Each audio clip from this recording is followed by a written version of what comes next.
Hello everyone. In this presentation we will analyze the business HCA Healthcare. My name is Woodrow Wilson and my teammates are Andrew Collins, Epsita, Josh Pembleton, and Nick Ruiz. HCA Healthcare is a for-profit operator of healthcare facilities. It was founded in 1968 in Nashville, Tennessee. As of 2019, it consists of 185 hospitals as well as 119 freestanding surgery centers.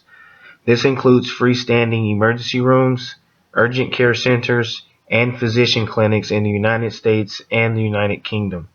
The IPO went public on the New York Stock Exchange in 1969.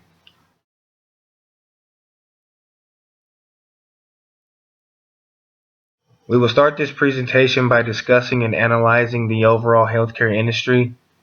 We will also have a financial analysis conducted of HCA Healthcare as well as a SWOT analysis. Then we'll move into a market review and also discuss the major issues and solutions that HCA Healthcare faces.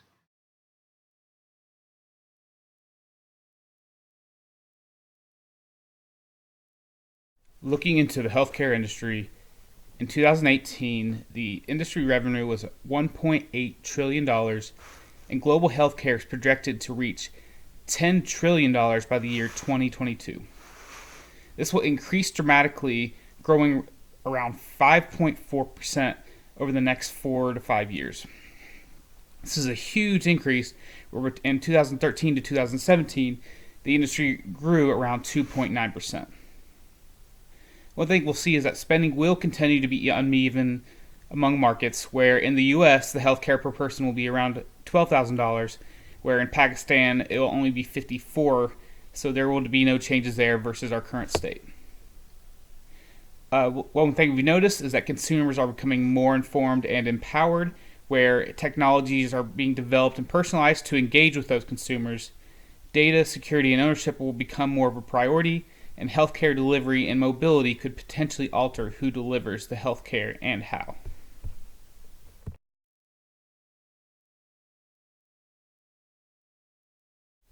Comparing HCA to the rest of the industry, in 2018 the revenue sat at $46.6 billion US dollars, ranking 11th. This is comparative to the McKesson Corp that sits at $208.3 billion, United Health at $201, CVS Health at $184.7, Amerisource Virgin Corporation at $153.1 billion, and Cardinal Health at $129.9. So you can see there's a lot of room for growth and there's a lot of catching up to do to be able to hit the top 5. Some competitive insights we can see from looking at the top 10 and HCA's revenue is that they have increased 2 spots from 2016, where HCA ranked 13th. What we've noticed is there's very little movement among the top 5 healthcare companies, so those 5 have not changed their position in the past 5 to 6 years. And this list does not include online retail companies like Amazon and Google, who look to disrupt the healthcare industry by providing just-in-time services to consumers so they don't have to take the traditional approach of healthcare needs. Next, we want to look at the industry trends in healthcare that we should be seeing in the future of the industry. The first is that the healthcare industry will be creating financial sustainability in an uncertain health economy. So they will be identifying financial disruptors through research and development, mergers and acquisitions, and alternate revenue sources to help any disruptors kind of come in and change the game of healthcare. The second is using new care delivery models to improve access and affordability. So transitioning to virtual healthcare that can be done from the home, or new distribution models where people can get stuff delivered to them if needed. Then the industry looks to adapt to changing consumer needs, demands, and expectations. So consumers nowadays are expecting solutions that are coordinated, convenient, customized, and accessible. So if they're spending all this money on expensive healthcare in the United States, they expect it to be on point, delivered to them correctly and efficient. Next is investing in digital innovation and transformation. So making that delivery more efficient and accessible as communicated in past bullets, but just making sure it's on point. They're spending all this money and everything is easy and accessible for them in the future. And then last but not least, recruiting, developing, and retaining top talent. So innovation in workforce planning, recruitment, skill development, and technology. What we've seen lately is there has been a lot of turnover in HCA's hospitals, and they want to make sure when they're retaining this talent that they can keep them and that people are getting the best service from the best nurses, doctors, etc.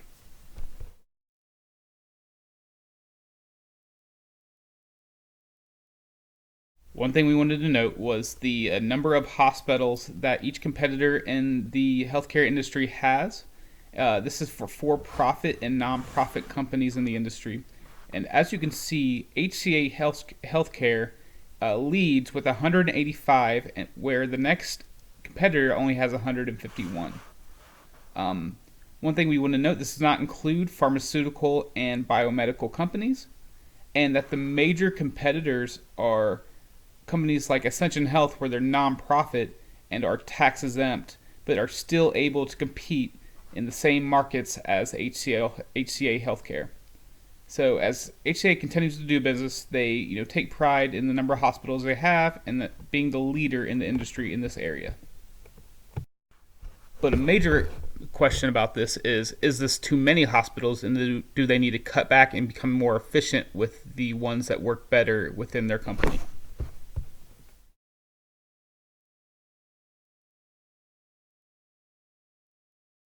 Financial analysis. The following is HCA's Healthcare's condensed consolidated statements of cash flows for the 9 months period ended September 30th, 2019 and 2018.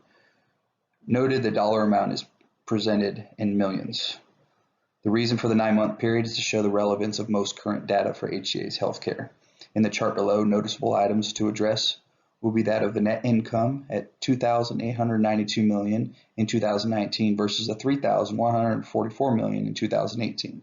Then you'll notice the net cash provided by operating activities being near $500 million more than the previous year.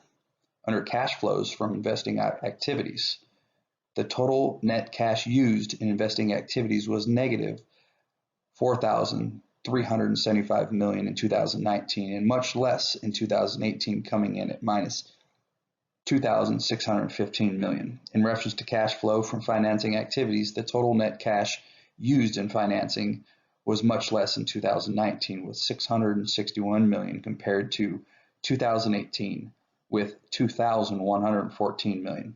Thus, collectively, you will notice that the cash and cash equivalents at the end of each 9-month period in 2019 and 2018 had nearly the same balance, being that of $559 and $578 million.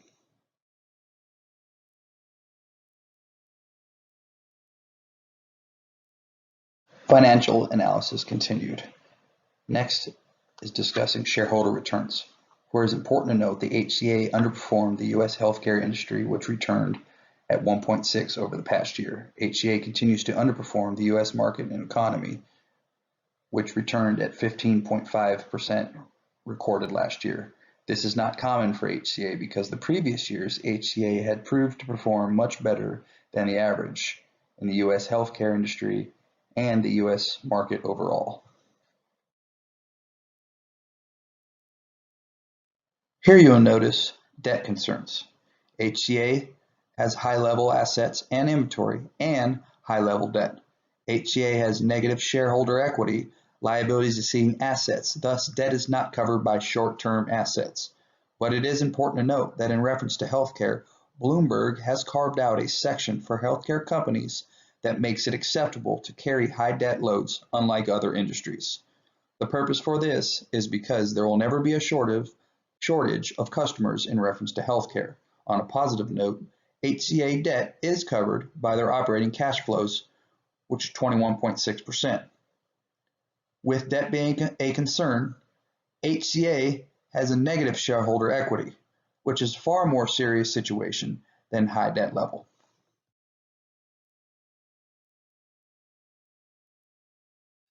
HCA is the nation's first hospital company and leading provider of healthcare services, comprising of locally managed facilities that include 179 hospitals, 123 freestanding surgery rooms, and approximately 1,600 outpatient centers and physician clinics in 20 states and the United Kingdom. It employs nearly 262,000 people. HCA healthcare facilities experienced over 30 million patient encounters in 2018 and is the nation's largest provider of Medicare, Medicaid, and uncompensated care services. The Joint Commission has recognized 71.52% of HCA healthcare hospitals as top performers on key quality measures for 10 years in a row. HCA Healthcare has been named one of the world's most ethical companies by Ethisphere Institute. In 1994, Rick Scott, the then CEO, his company Columbia purchased Tennessee-based HCA and its 100 hospitals and merged the two companies. This was the strongest merge. Then came the vertical integrations. There are hospitals, urgent care, these are the feeders to hospitals, medical office buildings for physicians and partner physicians, the freestanding emergency departments, these are the access points for patients and feeders to the acute care hospitals. There is Sarah Cannon Cancer Division. This is the cancer division, so cancer patients can be treated. This is uncommon in for-profit operators. HCA conducts clinical trials for cancer treatments and drugs. This is also very uncommon in for-profit operators as it is a huge expense. And to do this, it has to compete with premier cancer hospitals across the country. HCA has one of the largest medical residencies in the country, and by the end of 2020 will surpass Duke and Harvard to become the largest teaching institution in the United States. This too is extremely uncommon in for-profit operators, but HCA does it to attract and retain physicians. Health Trust Purchasing Group, HPG. HPG is a purchasing company that is a partnership with both for-profit and non-profit hospital operators. It represents over 1,600 hospitals across the country and has tremendous buying power when it comes to anything related to healthcare. Amazon has tried to breach this industry several times over the last 5 years, but has been unsuccessful. HCA is 51% owner in this partnership. Physician Service Group, PSG. PSG is dedicated to physician operations and acquisitions. With the healthcare market being as volatile as it is, HCA saw an opportunity to hire physicians directly instead of competing for their referral business. There is also the Gallon Nursing College. Nursing is one of the largest concern for hospital operators, and retention is very important to running a successful business, especially hospital business. HCA purchased a nursing college recently to attract and retain nurses. In addition, HCA is shooting to have all of its nurses have a BS in nursing in the next few years. There are many 2-year programs that exist for nurses. Parallon. Parallon is HCA's staffing arm. About 10 years ago, HCA saw an opportunity to offer staffing services in hospitals as a result of the huge headache and struggle to find qualified employees.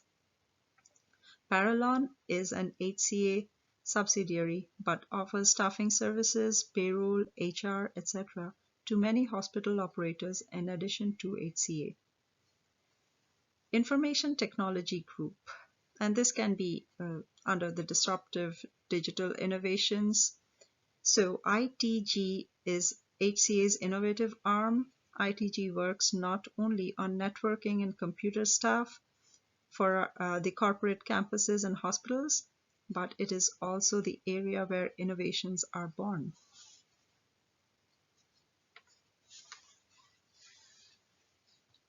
ITG has brought many patented technologies to hospitals. In 2018, HCA invested about 3.6 billion to keep facilities modern and up to date technologically and to expand and add services where needed. HCA created the first baby scanner bracelet for infants. In the past, baby theft was a huge problem, and to have a normal bracelet put on an infant hurt their skin and caused rashes.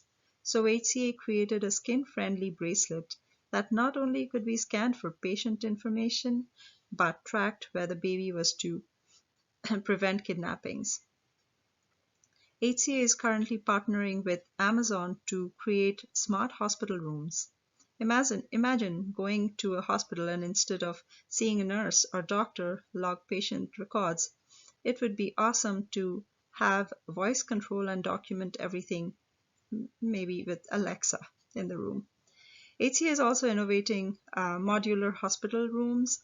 You can literally buy a hospital room online and assemble them into a blank slate building. HCA is also partnering with drone companies to bring drones to healthcare. Drones can be deployed into disaster zones to access conditions post-disaster. This would have been huge for HCA after Hurricane Harvey hit Houston and the hospitals got under 8 feet of water. Drones could be used to deliver packages from one side of a hospital to another. Drones can also provide security, and they are currently piloting a program where a drone follows you to the car and can alert authorities if it senses harm or send out a siren. We'll go on to the next slide to discuss the weaknesses now.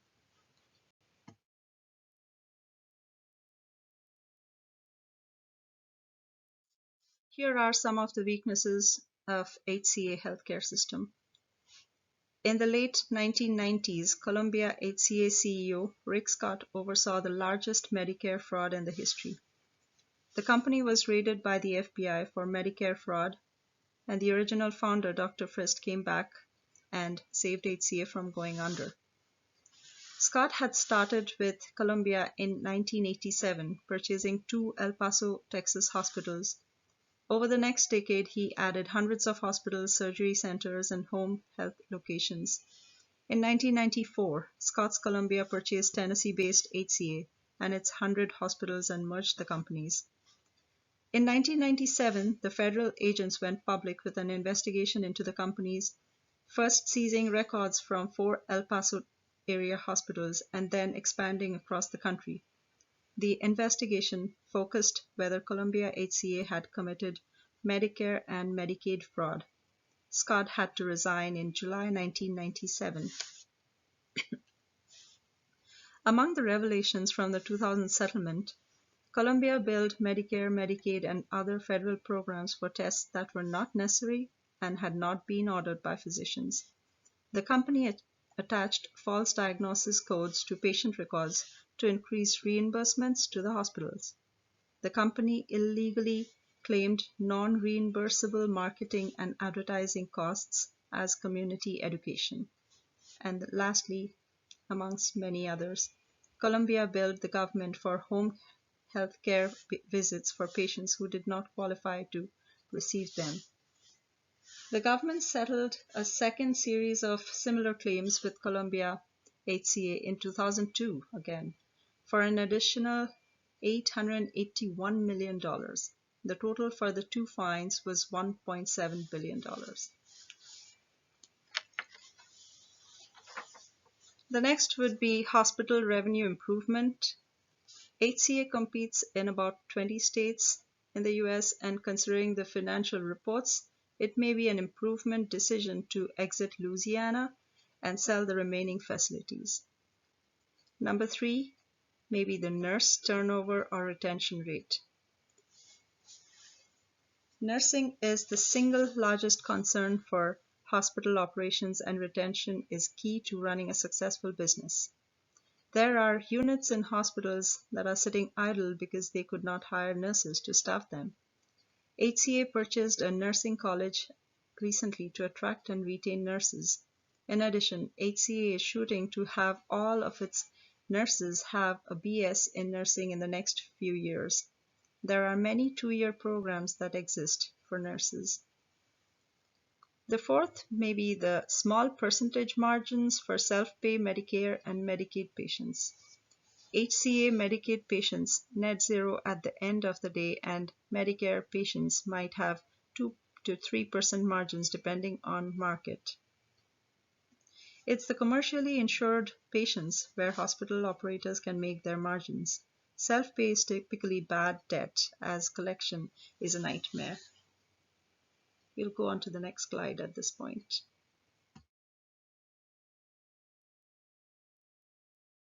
As we continue the SWOT analysis and move on to opportunity, in reference to opportunities, HCA Healthcare shall continue their partnerships and collaboration processes.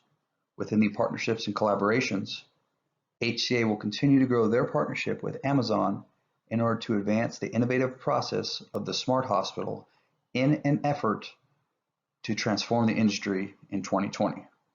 HCA will spearhead the industry by revolutionizing healthcare through a technology-based platform with the utilization of technology for the purpose of creating an innovative solution for business analysis, product development, information security, patient care, customer support, and infrastructure design from implementation through to day-to-day operations.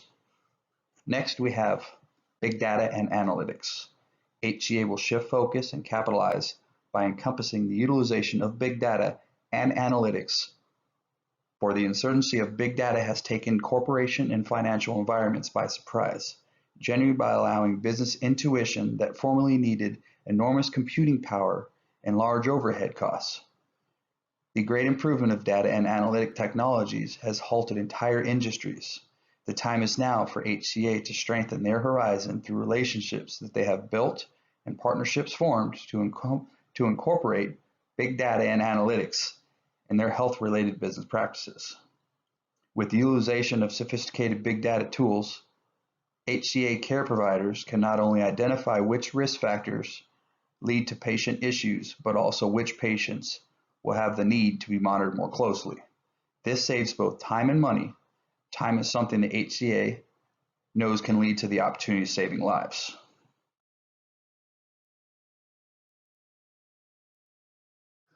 The next opportunity is artificial intelligence, AI.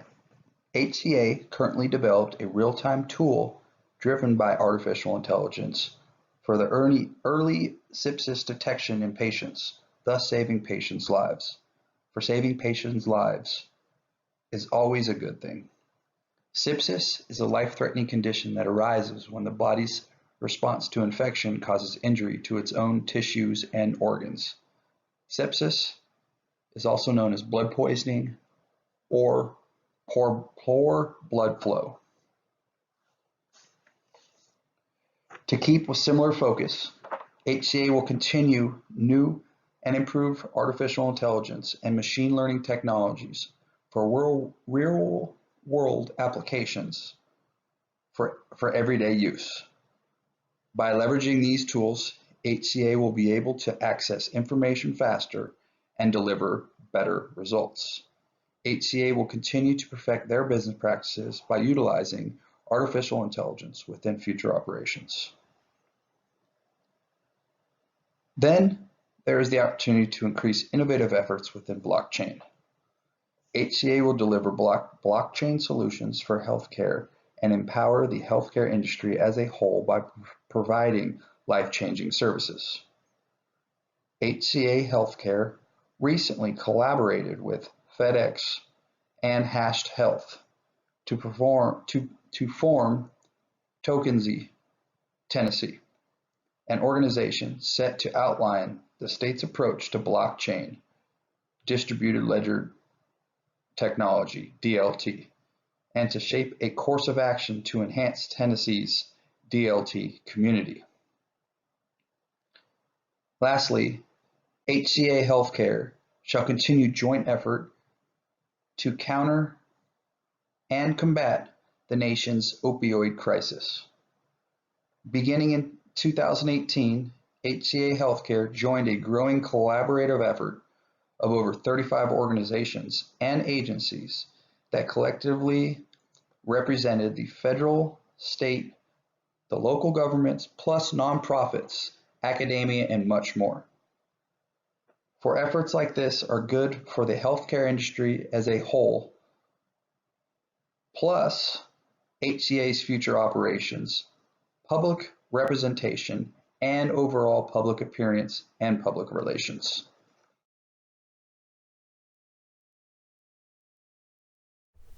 Continuing to the threats, we're looking at the major threats in the healthcare industry that could affect HCA looking down the road into the future, long term and short term. First is change in government policy. So you never know when new policies will be implemented by the government, which could either increase costs through tariffs and taxes on products that are imported, or could implement regulations requiring healthcare companies for marking up costs for products or services, lowering the overall costs for patients. So, a major revenue driver is the cost of healthcare. So, if the government makes it a law, or if there's tariffs on parts being imported in, this could increase the cost and the cost of doing business, where the company will not make as much money based off of consumer needs. Next is disruptive technologies and competitors. So companies that can provide digital care, just-in-time services, personalized medications, or deliver products in-house are always a threat to these traditional healthcare practices. If HCA does not adapt to changing times through either vertical or horizontal integration, there's a risk to established revenue. So there are companies like Amazon, Google, Apple who are able to use their distribution networks to deliver healthcare needs to consumers who need them, right away, rather than actually having to go into a hospital or urgent care or minute clinic to get the health care they need, where they can actually just do it from the comfortability of their living room or their homes. So if HCA does not take this into account and start investigating how they can incorporate this into their business practices, they could easily be disrupted and started to get singled out by these companies who are able to provide cheaper and faster options to the consumers out there. Another major threat is the lack of movement among top competitors. So a noticeable trend that we looked in the industry analysis over the past 5 years is that competitors in revenue have not moved from that position and have paced with the boom of the industry. It's a threat to HCA's growth if they cannot make ground on those competitors as they continue to increase revenue. Meaning if they make one false move, they could easily fall within the ranks. And this, as noted in the disrupted technologies and competitors, is they just need to continue with their R&D and make sure that they are making the correct business moves and investments to stay with those competitors, and maybe even find something that could move them among the ranks and get their revenue up across the board. Hello, my name is Nick Ruiz, and I am discussing a major issue that we have analyzed. So to recap, HCA competes in 20 states across the United States as of November 13, 2019. Within those states, HCA has assets in over 149 taxing jurisdictions. We reviewed the consolidated financials of each state to determine areas of improvement for HCA and whether they were competing in markets that were not complementary to the company. After a thorough analysis, it was determined HCA should exit the Louisiana market and sell off their remaining facilities. These hospitals are not bringing enough benefits to HCA to outweigh the negatives, and the following slides will show our analysis.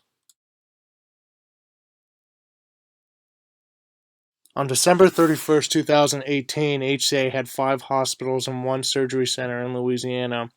that made up 1,049 licensed beds servicing the state. In Q1 2019, HCA sold one hospital, leaving them 4 hospitals and 914 licensed beds. Tulane Medical Center is comprised of 2 campuses, Tulane Medical Center and Tulane Lakeside Hospital. They both roll up to the same consolidated financial statement, so for reporting purposes, we will be analyzing 3 hospital financial statements with financials up to December 31st, 2017, due to availability of the latest statements. Those financial statements will be Lakeview Regional Medical Center, Rapides Regional Medical Center, and Tulane Medical Center. These statements were pulled from the American Hospital Directory, which HCA is required to report its Medicare Medicost and financial statements. The first financial statement is Lakeview Regional Medical Center. We've got 4 years of financials for this hospital. One thing I'd like to highlight here, because hospital financials could be quite complicated to understand, is going to be the total patient revenue, net patient revenue, operating income, and net income. As you can see, the total patient revenue or gross potential revenue is $964 million. The net patient revenue is $120 million. So what happened to $844 million? Well, in healthcare, this is known as a contractual allowance or discount. This is a number of different things, but the easiest way to explain it is if you've ever been to a hospital and received the bill, you will have noticed the billed amount and the allowed amount. That is the contracted amount with that insurance provider. So if you are with United Healthcare and they've billed you $100,000, but United has negotiated that procedure to cost $10,000, there will be a $90,000 discount in that scenario. In this financial statement, it shows what those contractual discounts are. In this case, $844 million. The total operating expenses were $121 million, making this a net loss of $1.2 million in 2017. The other thing I'd like to highlight here is your patient mix. So on the chart below that, it's going to show your discharges that are Medicare, Medicaid, and other, and then the percent of the total discharges, average length of stay for those patients. The acute care side is going to have nearly 65% are Medicare, Medicaid. The reason this is important to note is because the margins on Medicare, Medicaid are significantly less than a commercial-backed insurance company. And we will go into margins at a later time. But in general, Lakeview is losing over $1 million, and they have a high Medicare and Medicaid patient mix.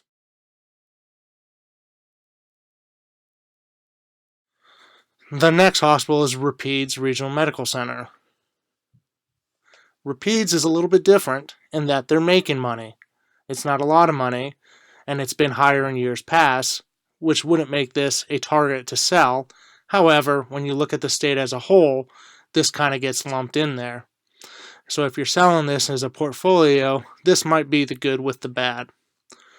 Their Medicare Medicaid patient mix is significantly less than the previous hospital, and that could be a potential reason why they are actually making close to $1 million instead of losing over $1 million.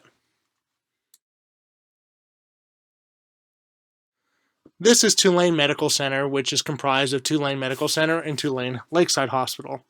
This is the granddaddy when it comes to the 2 other facilities. This facility is losing over $24 million in 2017.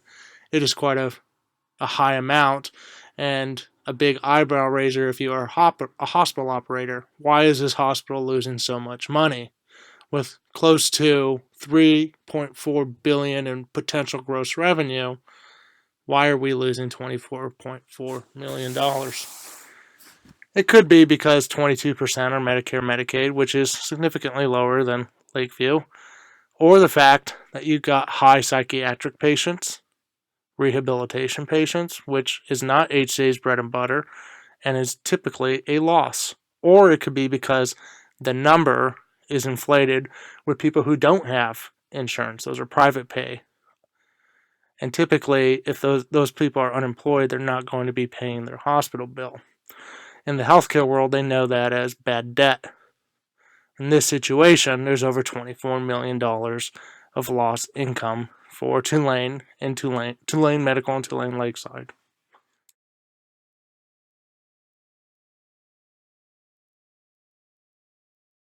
Here is the consolidated financial statements for Louisiana as a whole. The total loss, $24.8 million. Significant amount from an operator standpoint. This makes you wonder, why are we operating in a state that we're losing money in? So now we're going to look at the state as a whole from an economic standpoint to see if it is attractive or not.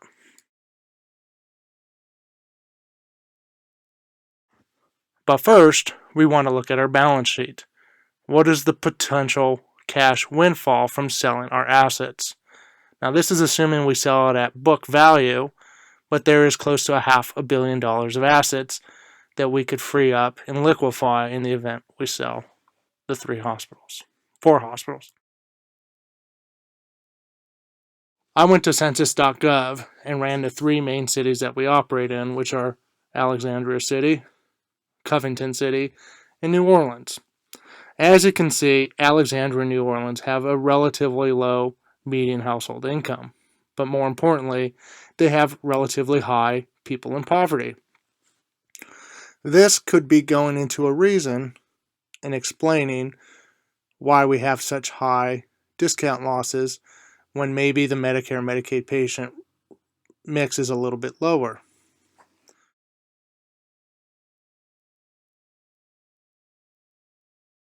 The next was pulled from data center research, and this is the poverty rate based on parish for the last 21 years.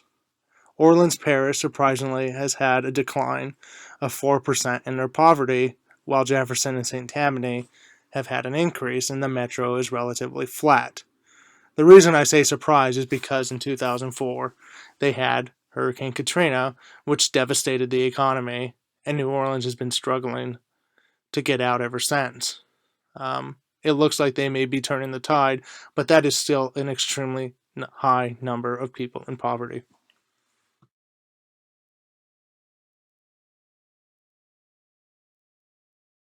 The next is a graph according to MedPAC, which is going to show your Medicare margins over the last 14 years. In 2001, people who were accepting Medicare patients saw about 5.5% margins. 2015, that number has declined to a minus 7.1%. That is a significant decline, and that is something that is dictated by the government on their Medicare reimbursement rates.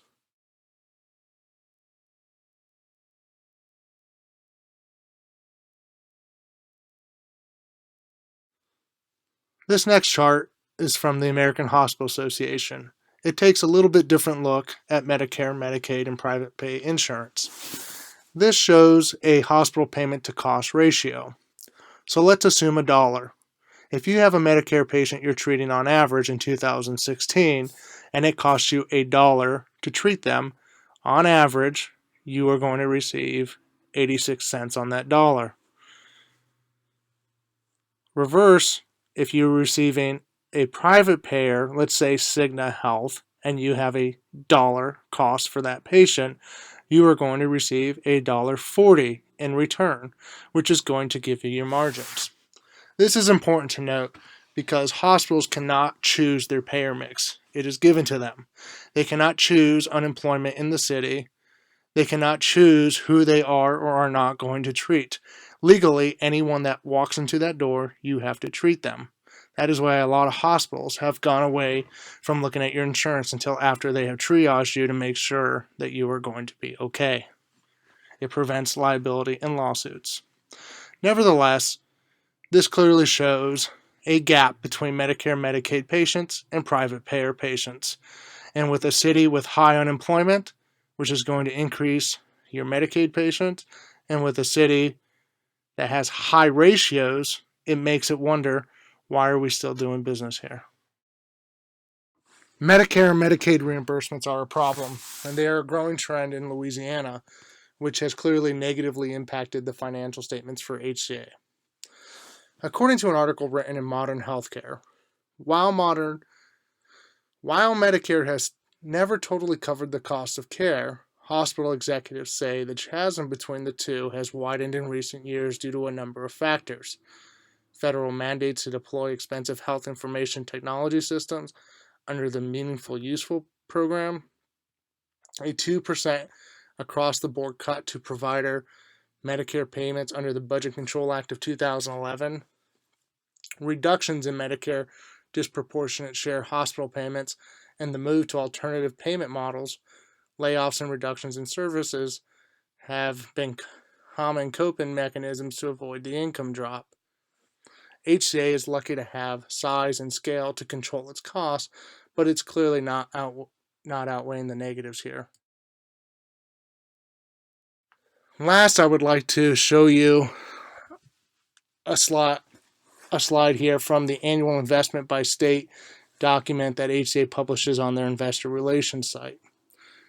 This is showing year-end 2018. We know that they've already sold one hospital, which leaves them 4 remaining facilities and 916 licensed beds.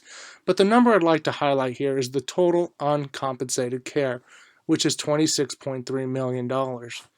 This very well could be the issue that they are having, which is the number of unemployed people that are seeking care that don't have insurance. Like I mentioned earlier, you still have to treat them, but this goes into your bad debt.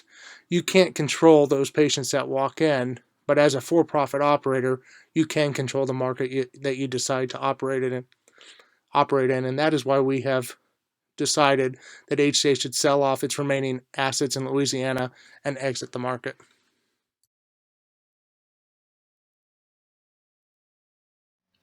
In conclusion, global healthcare is forecasted to be a $10.1 trillion industry by 2022. We expect that HCA Healthcare will get a large percentage of that market share, being the 11th largest healthcare facility provider in the United States.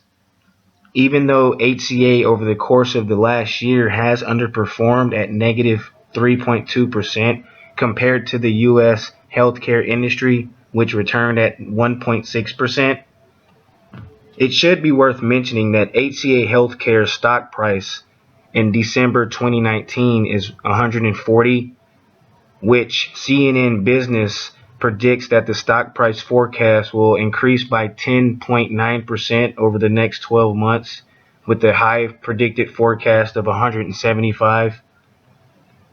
They also recommend that the stock is a buy right now based on their analysis. One of the largest single concerns of hospital operators such as HCA Healthcare is nurse retention. In May 2018, HCA committed to spend $300 million with the focus on attracting nurses. They did come out on the good side of the recent changes to the U.S. tax code. So the company plans to invest the majority of its windfall from the tax overhaul in employee benefits, such as tuition reimbursement and extra family leave over the next 3 years. This is a top priority of HCA Healthcare's spending plan, which is to attract and retain nurses. Throughout our business analysis, we were able to come up with the recommendation that HCA Healthcare should exit Louisiana and sell off their remaining facilities. Once doing that, they would have about $500 million in liquidity. Medicaid and Medicare reimbursements are a growing trend in Louisiana that negatively impacts the hospital's finance. Thank you for your time, and we hope you enjoyed our presentation.